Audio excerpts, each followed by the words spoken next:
You're listening to The Heart of You on Paris Underground Radio. For more great content, please join us on Patreon.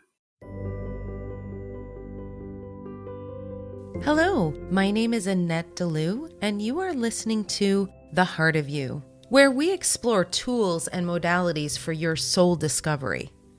You will not only improve your relationship to yourself, but also your relationship with others on a spiritual, emotional, and physical level. Are you ready to discover who you truly are? Let's get started. You are listening to episode 51. Today's episode is really special, especially if you're somebody who really wants to dive into your creativity, but you really don't know how or where to start or what to do. And today's guest, Montine Blank, is the founder of Intuition Painting and a certified transformational coach. Montine, thank you so much for joining me today. Thank you, Annette. I'm happy to be here. Wonderful. So, how I like to start off these episodes is to get a little background on you and your journey. So, can you give our listeners a little idea of what your spiritual journey has been about? Absolutely. And I have to say, my spiritual journey started about 22 years ago when I discovered this work, this means of painting and creating from intuition. And it opened up a whole new world that connected to spirit for me. So I was probably much like many people who will listen to this podcast, working a job that was paying the bills and impressing the parents. And I was on the path that had been laid out for me. And I was waking up sometimes in tears before I went to work, knowing that I was a fish out of water. Does that make sense? Totally. Yeah. So after a few months of these, teary-eyed mornings, I thought, this can't be my life. I loved the people I worked with. I very much respected my boss, and I could see the benefits we were bringing other companies in our consulting firm. But it didn't resonate with who I am and who I needed to be. And I couldn't be my full self in that environment. I wasn't seen, I wasn't heard, and I wasn't even known, I would say, to myself, right? I didn't know who I was. I just knew I wasn't that. In my role as a consultant, I had to work with companies to help them figure out their mission and vision. Do you know what I mean when I say that? Yeah. And so I had the tools to do that for companies, and I decided to try it on myself.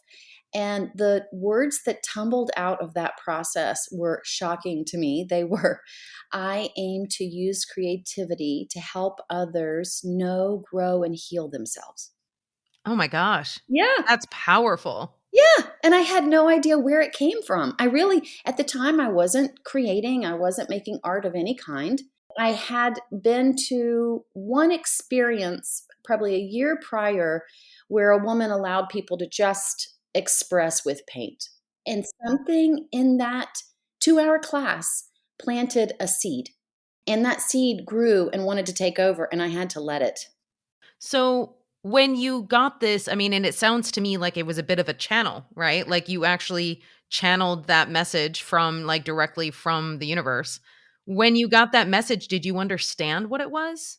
I hadn't thought of it like that, like a channel, but you're right. I think it was a download. No, I didn't. I didn't understand what it meant. It felt right. It felt like ultimate truth, but it wasn't clear to me in any fashion. And my first thought was art therapy, and I had a real hesitancy around that course, which I'll explain later. So I went to the internet. So back in 1999, the internet was just coming online. It was a baby. It was a baby. It was baby interwebs. And I looked up this concept of using art to heal others. And lo and behold, a woman by the name of Aviva Gold had just written a book called Painting from the Source. Mm. And with this book, she really brought to light at that time the past 35 years of art as a therapeutic means of coaching. Now, I'm going to tell you, at the time, and even up until 2012, 13 years after I discovered this concept, I didn't know it was coaching, Annette. Oh, yeah. I didn't know that you were using art, even though I'd been doing it for 13 years. I did not know you were using art as a third person in a room who could tap into your archetypes, your higher self, your spiritual connections, your divinity, your dreaming self, your muse. I did not know that that painting process created a portal to all the unconscious and subconscious parts of yourself inside and out. Wow. It's really important, I feel, to discuss this portion of it because I get asked this question a lot from my clients, which is I know what I'm meant to do. Like, I'm getting guided to do this X, Y, or Z. I have no idea how to do it. So that's almost exactly what you got. You got that channeling or that message saying, this is what you're supposed to do and this is what is aligned for you. But obviously at that moment you're like, well, I don't even know what this is or how I'm going to do that. How long did it take for you to get from getting the message to actually figuring out what exactly it was? Well, I'm going to bust the bubble of thought that it has to take a long time because within a year, within a year, so actually so I found the woman, right? Yeah. I called her. She answered. Mhm. Turns out she was coming 6 weeks later to the town where I live to do a book signing. And she stayed with me. And within 3 hours of meeting her, I felt like I had a second mother. Oh, that's incredible. It was incredible. And she offered a 2-year training within a year or two of that. So I've molded the process since I learned it from her in a way that I teach it differently. But my first experience with the process, as close as I teach it, was a 10-day trip to the south of France in lavender fields. So it was kind of hard not to fall in love with it. Well, next time you have one of those, let me know. Since I live in Paris, it would be just a hop, skip, and a jump. Well, she hosted that one, but I do host the retreats in Italy, so you can come meet me there. Oh, I can totally meet you there. Come on. That's amazing. So I'm really glad that you mentioned that because, I do always say that everybody's journey is unique and different. So whereas it may have taken me, 4 years to figure out how to put all of my tools and gifts together, it could take somebody else 6 months or 5 weeks or 6 years. It just depends on what your journey is and where you're going. So it's good to know that, you have that experience of, well, actually, it came together rather quickly in comparison to everything you hear, right? Well, yes, but I also think you have to take into account what the struggle was in terms of the length of intensity before you get to the point that you're ready for change. True. So I was probably uncomfortable for quite a long time before I took action. And so yes, the journey is different.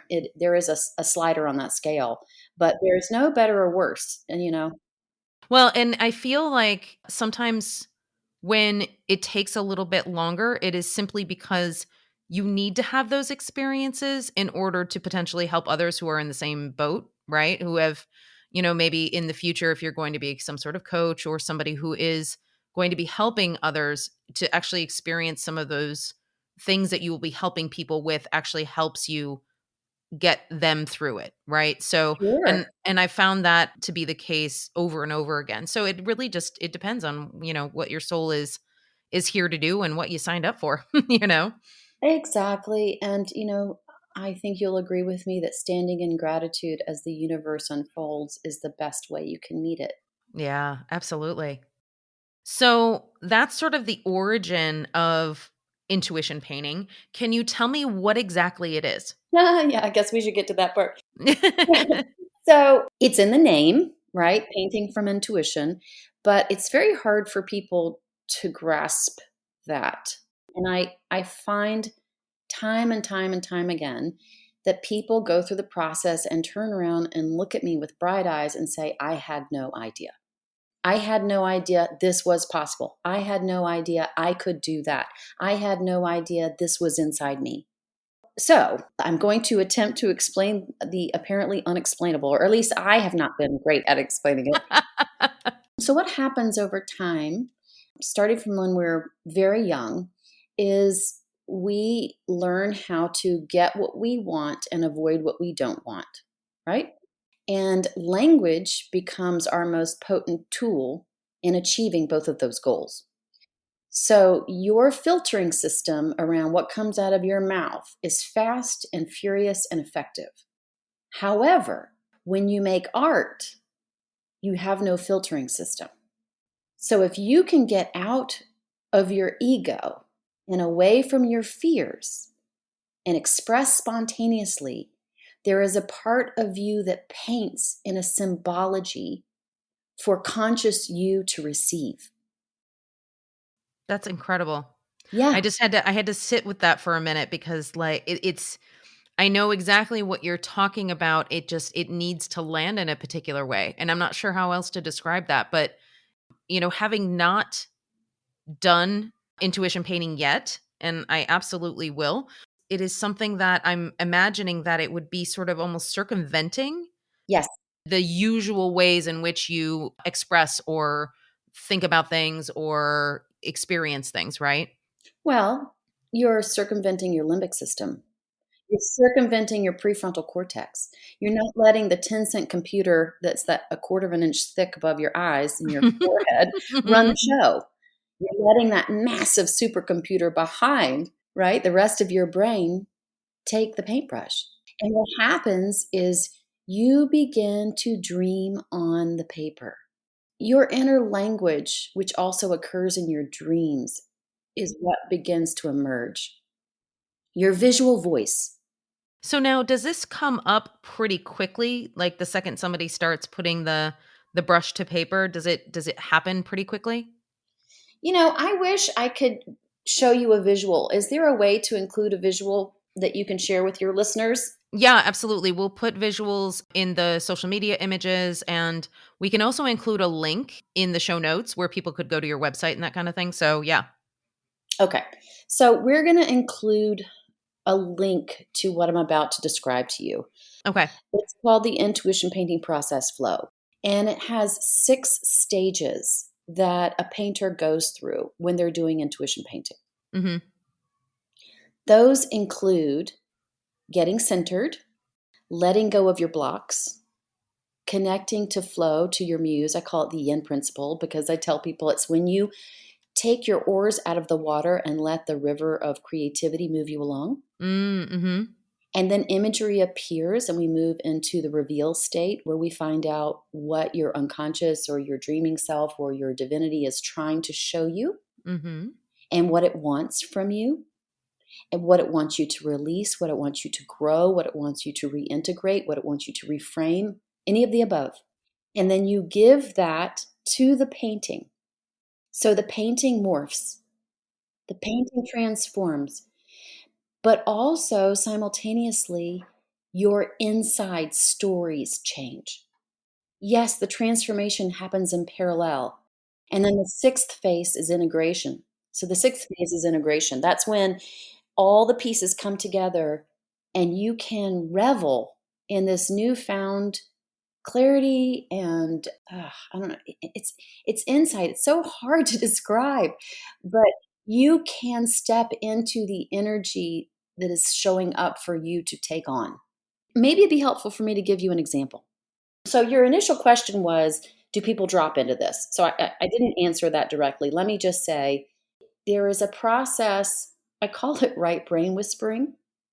There is a process that's required for people to shed their hesitancy and their fear blocks, their creative blocks, to trust themselves enough to paint without a plan, without an intention, without a goal. That is the hardest work because your ego will throw up all sorts of resistance. So we have to work through letting go of control, letting go of perfectionism, letting go of comparison, letting go of competition, letting go of analysis, letting go of story making.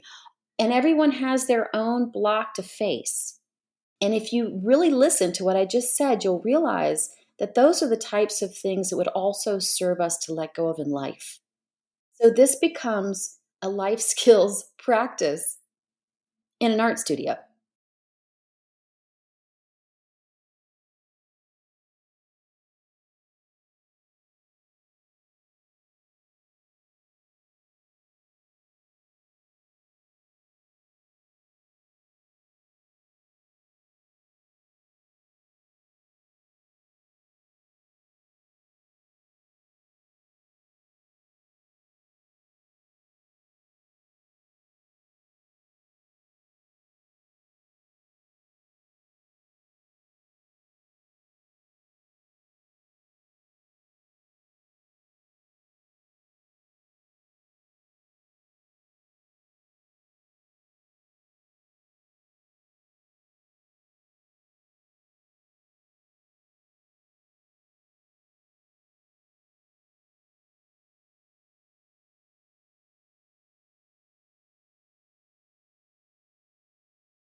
We all have moments where we kind of feel stuck in our spiritual journey. For that reason, I have created a 2-day soul discovery workshop where we really start to tap in to those gifts that you have, discover those beautiful spiritual gifts. We access the Akashic records. We talk about how you can really understand and listen to your intuition and your guides. We do group work where you can practice these skills with others in a beautiful, divinely guided environment. If you would like to take part in this incredible healing work, I recommend that you head to my website and go to the store, and you can sign up for this personalized 2-day workshop in my apartment in Paris, right here in Paris.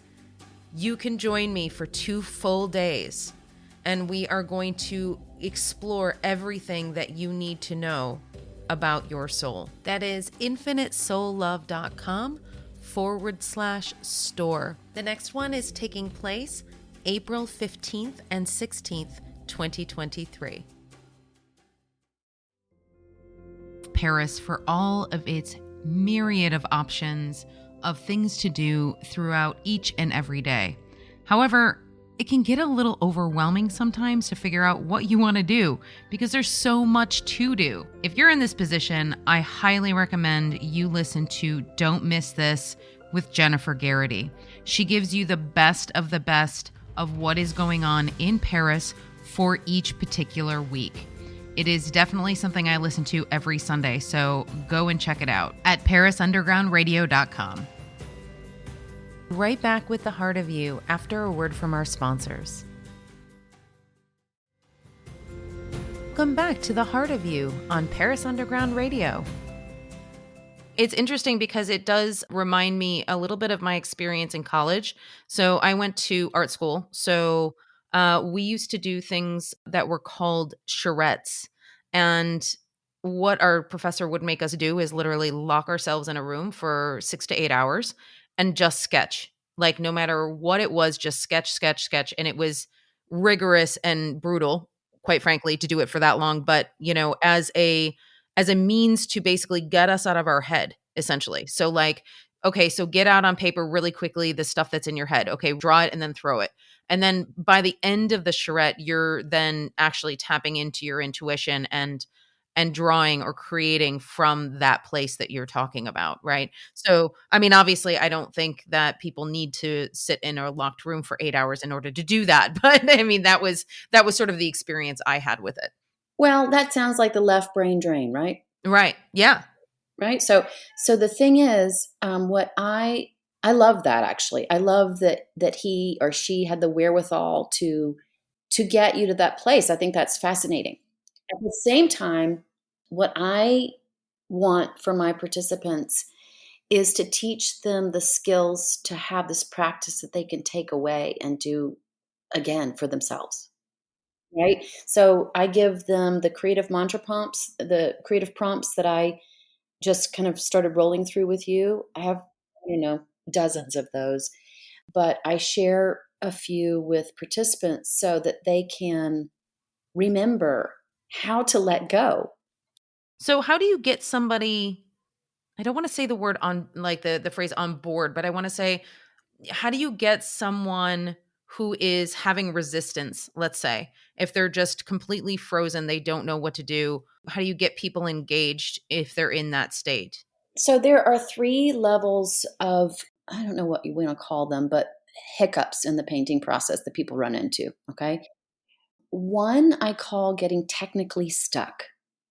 That usually happens pretty close up front in the painting process, and within the first couple of hours. And that's when you just don't know what to do next. Your left brain is trying to take over. You can tell you're trying to make stories.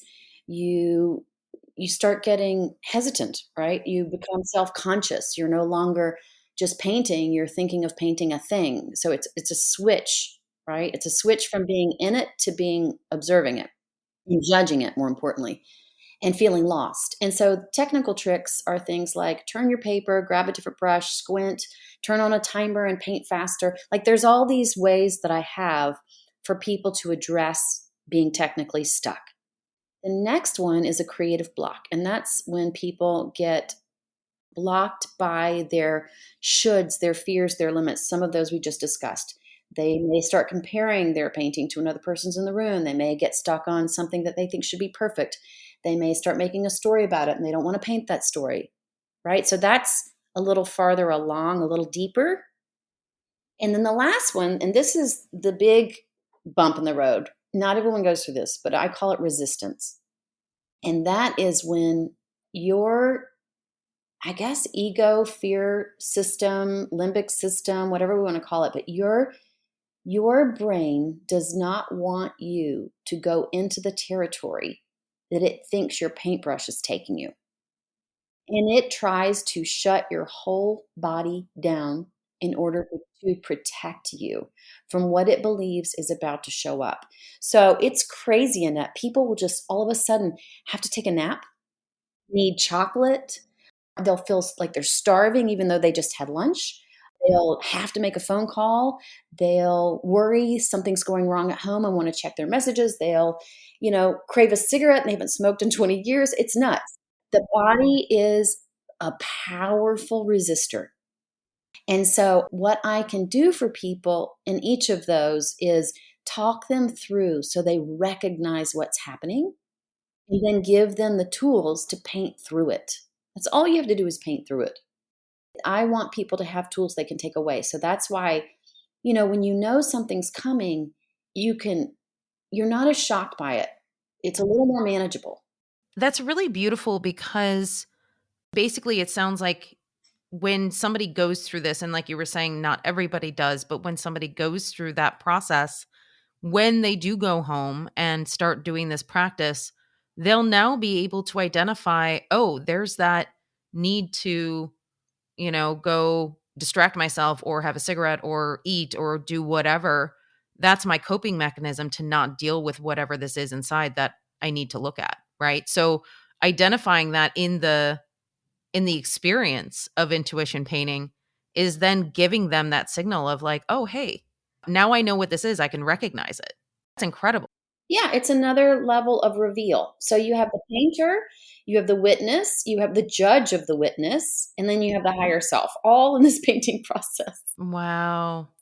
How incredible. Yeah. So, what other things can people expect to feel energetically, like before a session, during a session, after a session? Because I know that when we do this energetic work, and it is the case across the board, the energetic work happens quantumly. So people can often feel things even before they start the work because technically the work has already been started.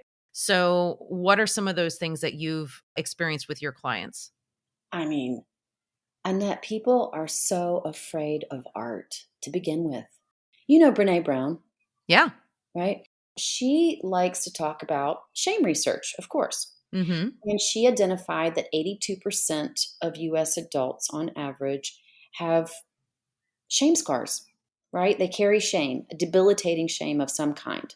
Do you know that half of the people she interviewed will point to creativity mishaps or creativity judgments that are the source of their shame? She calls them art scars. So that means 41% of adults are scared of expressing creatively and freely.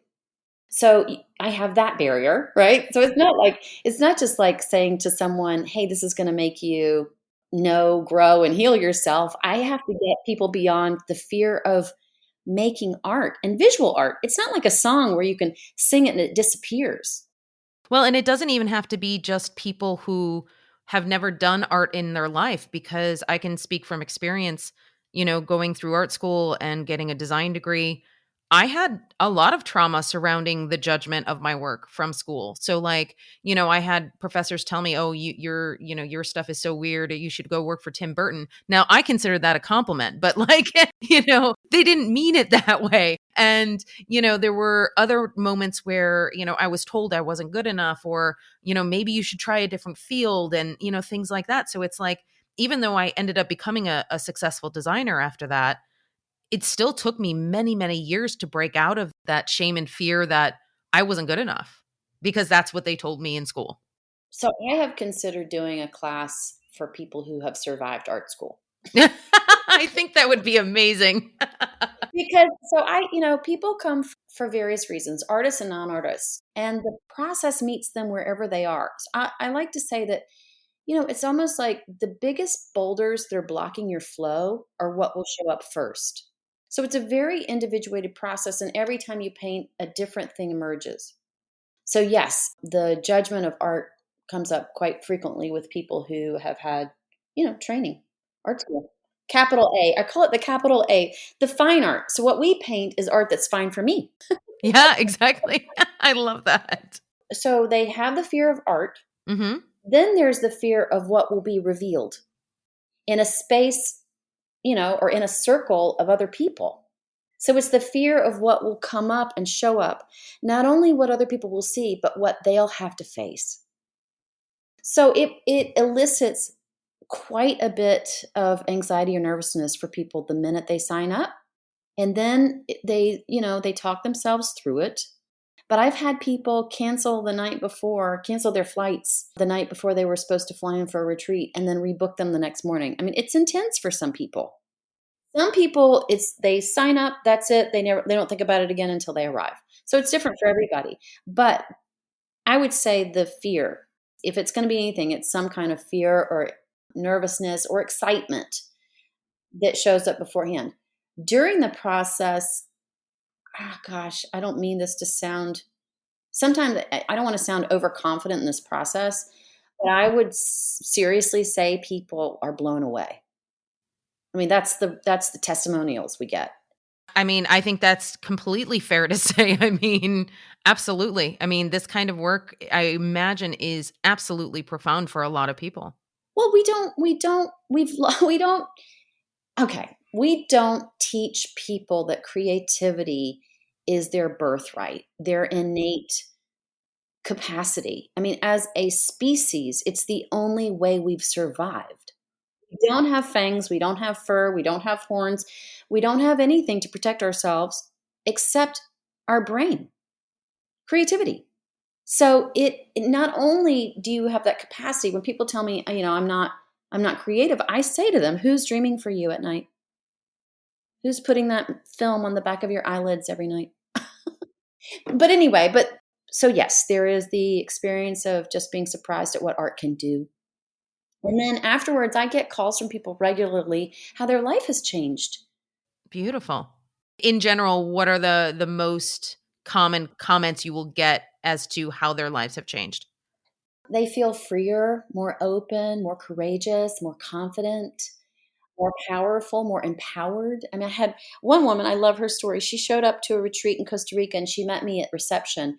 And I could see her eyes widen because she thought, who is this petite little blonde and what does she have for me? She's a couple decades my senior. And then by the end of the course, right, 6 months after, by the end of the course, she understood the power of the process and we had Mhm. a mutually respectful relationship. But then she called me 6 months later, Annette. She had sold her home, moved to the town of her dreams, bought a condo, and was living absolutely how she wanted. Wow. Oh, that's so incredible to hear. Yeah. I love that. So it's different for everybody, but it can be that's an uplifting story. And there's others too. I just worked with a woman who had been trying to excavate the trauma from a sexual assault when she was 17 and she was 80. Wow. For 63 years, she has been trying to excavate the vestiges of that trauma. And she came to an intuition painting retreat in 2022 and has told me it did the trick. She is lighter, brighter. She is no longer living in a parallel rabbit hole when she's around other people, trying to be vigilant about what they're thinking, how they're judging, are they safe? All that stuff is gone.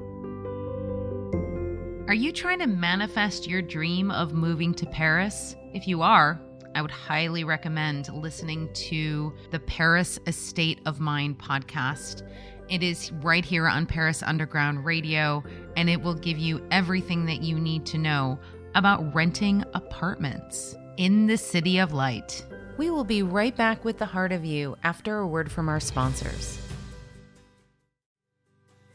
Welcome back to The Heart of You on Paris Underground Radio. Do people do a lot of purging during the process? So meaning that, they feel the need to cry or, sort of get those emotions out?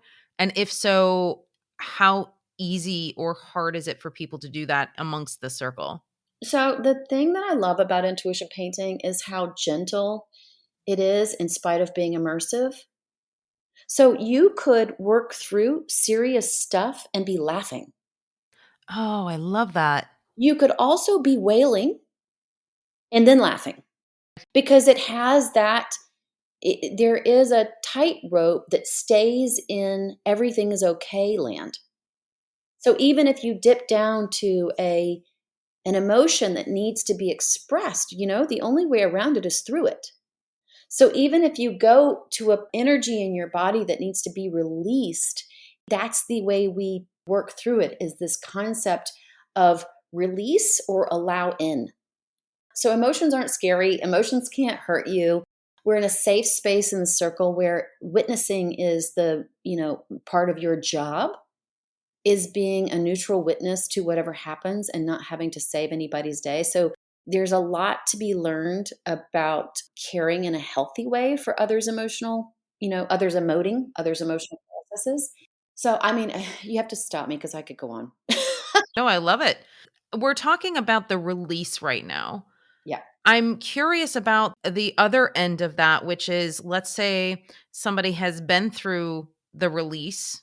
And if we're talking about a retreat here, I'm assuming you're having multiple days of sessions.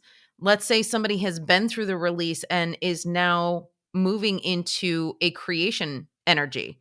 What does that look like? So I think I'd have to back up and say, so the way, remember I told you there are 6 phases, right? Right. And the phases are kind of along a timeline because, and this is usually surprising to most people, and I haven't mentioned it yet, but you paint one painting the entire time. Oh, interesting. Right.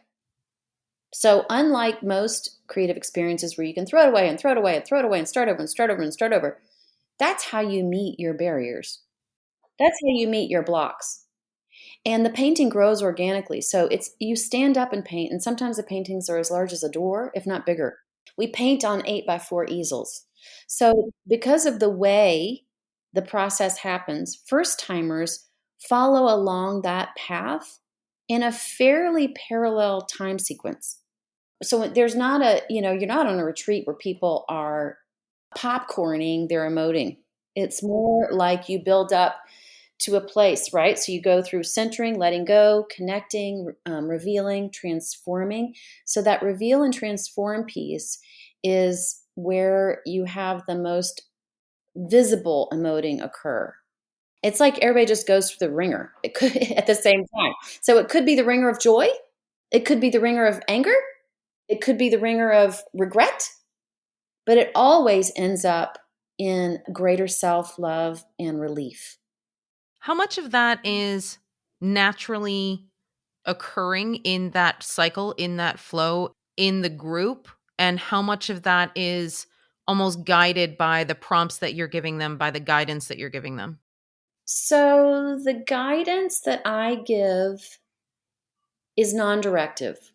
However, because I understand how the timing works, when we get to about 4 hours to 5 hours of painting time, I know people have spent enough time with their paintings for a lot to be invested in what's on the page energetically, right? There's enough there for people to read the book that's been presented, right? To read the meaning, to reveal. So, because I know that they're far enough along to get information from what appeared, my questions shift and the tools I use shift to allow them to decode the imagery. Interesting. So when somebody is painting, if it is something that's more abstract, is there still that decoding that happens? It doesn't matter if it's like an actual physical thing or not? Yeah. Okay. There are no accidents, no mistakes in this process. It's one of the prompts. And so I have had times where a paint splot had the answers for me. Yeah. right? And it was as if something was painting through me, and it became like a Rorschach ink blot. Well, there's a reason why they used them, you know? Okay, so if someone doesn't consider themselves artistic or creative in any way, which I would challenge most people to say, I think everybody's creative in some way. But if they don't consider themselves to be that way and maybe they think, oh, I don't need creative things in my life, what would you say to them in terms of how it can benefit them and their soul and just their everyday life? Well, I tell most people who don't have a lot of training, skills, experience, or confidence in their artistic abilities that that's great because they have nothing to unlearn, That's so huge. right? You know what that means. I know what that means on so many levels. I mean, just, being here in France, I have spoken about this before, the challenge of speaking a new language, and I've studied French since I was very young, but the way that I learned French is completely different from the way they speak it here. So, I have to unlearn all of the habits that I created when I was younger, and it's basically like going back to square one even though, I've had a lot of experience. So, when I arrived here, I was like, "Oh, yeah, I don't speak French at all." Like, there's no amount of French that I speak that is actually relevant because what I learned was 20 years ago. Okay, so I'm going to use those exact phrasing. There is no amount of art that anyone's been taught that will assist them in this process, Oh, wow, yeah. right? Because we are cave painters. We don't do it, but we are. You give a 3-year-old a paintbrush and put them in front of a paper, and they're off and running. Yeah, they don't care. They don't care. So we have to tap back into that energy. I remember I used to paint all the time in the backyard, but, like, I would grab dirt, mud, grass, like paint, like, all the things that were around me, I'd just, like, throw it on the canvas, like, yeah, when you're a kid, you don't care. Yeah. So this is not about the art. This is about the process. It's not about the product. And we actually use kids' paints and paper so people can't get attached or start thinking they're going to sell it or put it on their mantle. Oh, sure. Yeah. That actually is a really beautiful segue to the next question, which is, obviously if you're in this circle, and I truly do believe that in these types of retreats or circles that people create, that everybody sort of energetically gravitates toward each other at certain times. So whatever group you have at any given moment is definitely divinely guided to be there. So, what are the benefits to being able to share that experience as well as the art with the other people in the group? I'm so glad you brought that up. I am delighted on a regular basis. It's like I feel like a kid in a candy shop with every circle that I lead because it is always clear sometime during the process, but at least by the end, why those people need to be in that room together. It's bizarre and beautiful. But you'll have in Italy last year, no, 2019, I had two couples in relationships that showed up and they had I don't know how to explain it, but they had a similar love within their partnerships. And one was a couple of decades older than the other. And watching them learn from each other and see the future and remember the past. I mean, I could tear up thinking about it. They bonded and grew in appreciation for their own relationships. I don't know. It was a really special thing to watch. And other times I have people show up that, you know, 5 out of 8 people in the room have had similar experiences that they're dealing with. It's magical. The people that show up and how they show up and what they get out of it, you can feel it why they're there at some point. Those synchronicities are what makes what we do on an energetic basis just so joyful. It's like to see all of the synchronicities fall into place. Yeah, it's incredible to see. It is, and it's why I tell people, they go, "I don't know if I'm ready to do intuition painting." I said, "Then you're not." Because you will feel the call, and that call, I think, is what gets you there and what gets the other people there with you that need to be. It's a knowing, so you just feel it. Yeah. Now, I know that you give sessions online as well as in person. What would somebody notice in terms of differences between the in person versus the online courses? Great question. The in person experiences have a connective power that's different from online because you can hear the paintbrush of the person beside you. You witness their entire process. You walk by when you're getting paints and you are able to pay attention to what's happening. You might be encouraged by something you see. You might be impacted by something you see. So it you are attuned to the energy of the group and each individual in it. So your process, however, is quite similar in all of the experiences. It's richer and more deep and more complex in a circle. Online, you can get to a large extent, you will get to the information you need, but the imprinting that it can do on you is greater in person. I can imagine. So, a lot of the resistance you were talking about earlier, the blocks, all of those things, are they easier to hide if you're in an online course versus in person? I wouldn't say they're easier to hide. I would say people are more likely to deal with them on their own rather than because I think getting to your computer screen and saying, "Hey, I need help," and knowing that everyone else hears you, I don't think is as easy as being in a room and saying, "Hey, Montine, can you come over here?" So I think there's the spotlight is a little different with those kind of things. So people probably work through it a little more independently.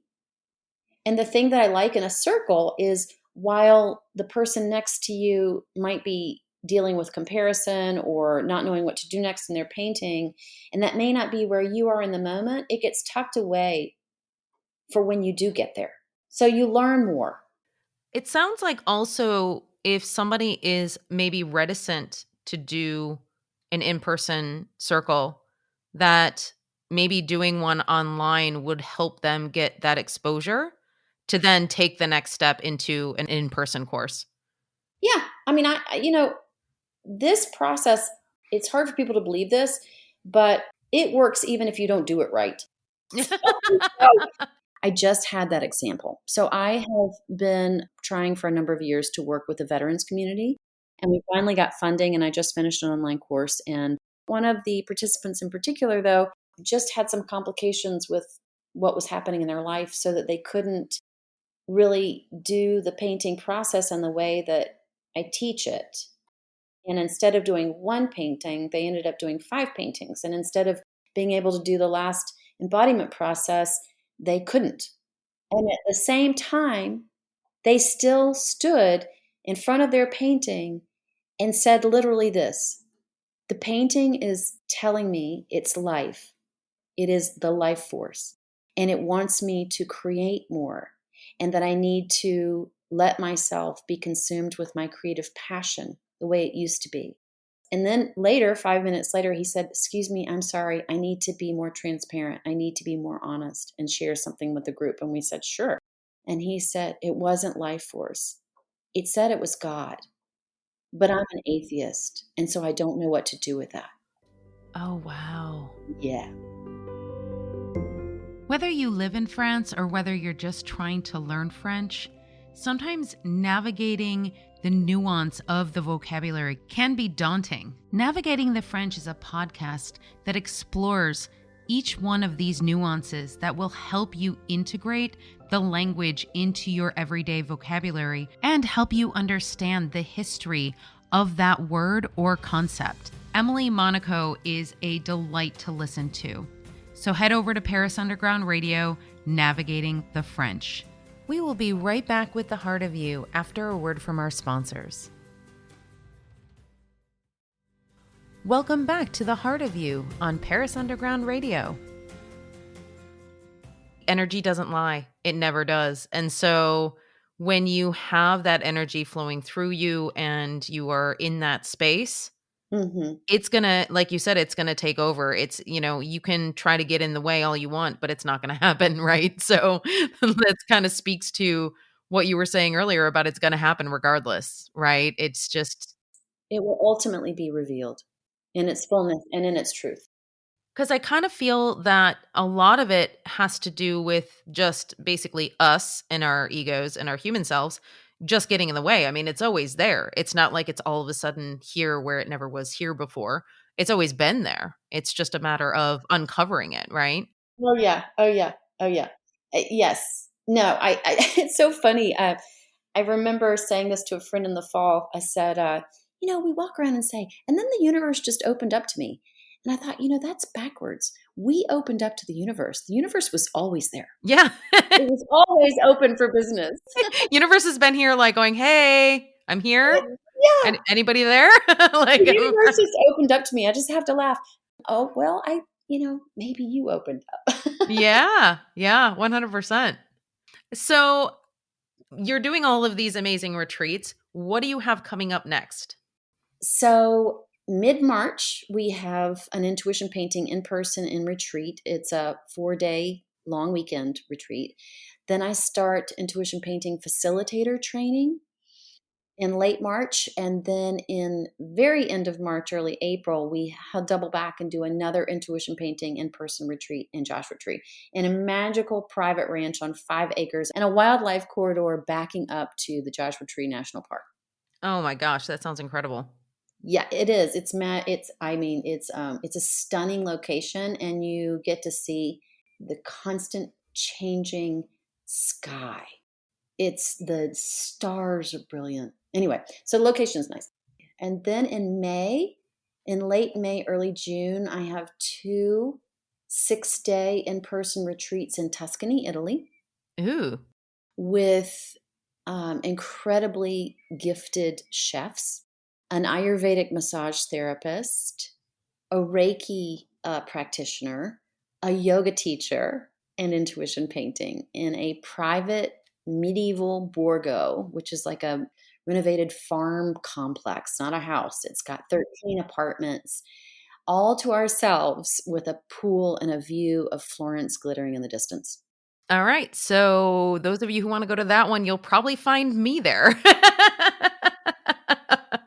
And then we have a couple more in Italy in September. Same deal. So we try to do those at least once a year, but sometimes twice. Incredible. Oh, that's so great. So, if somebody such as myself wants to sign up for one of these retreats or work with you in any way, how does somebody do that? Visit intuitionpainting.com and you will find all the information about this work specifically, the schedule of events, because I offer the transformational coaching and other online events. All my schedule is listed at lifeisanart.net. So either one of those will get you the information. Where can people follow you on social media? If you go to lifeisanart.me, Mhm. you will find all the social media, all the offerings, the destination retreats, the schedule, the online courses, the facilitator training, the coaching, all of it. The veterans program, the scholarship program. So for every person who comes to a retreat, they are giving a person who can't afford to do this work the opportunity to take an online course with me. Oh, I love that. Oh, Mhm. that is so good. It's called, are you ready for this? I love this. It's called Paint It Forward. That's so cute. Oh my god. I'm such a cheeseball. I love it. Oh, that's amazing. Montine, it has been an absolute pleasure to speak with you today. I cannot wait to join you on one of these retreats. It just sounds like such a transformative experience. I'm going to be so happy to host you, and we're going to have to carve out time before or after just to hang out because you are a Absolutely. blessing. What a gift this has been. Thank you for your time, Annette. Thank you so much. All right. So, as per usual, make sure you leave a review for the podcast. It really helps with the exposure. And if you would like to contact me, you can contact me at infinitesoullove.com. This episode of The Heart of You was produced by Jennifer Garrity for Paris Underground Radio. For more great content, please join us on Patreon.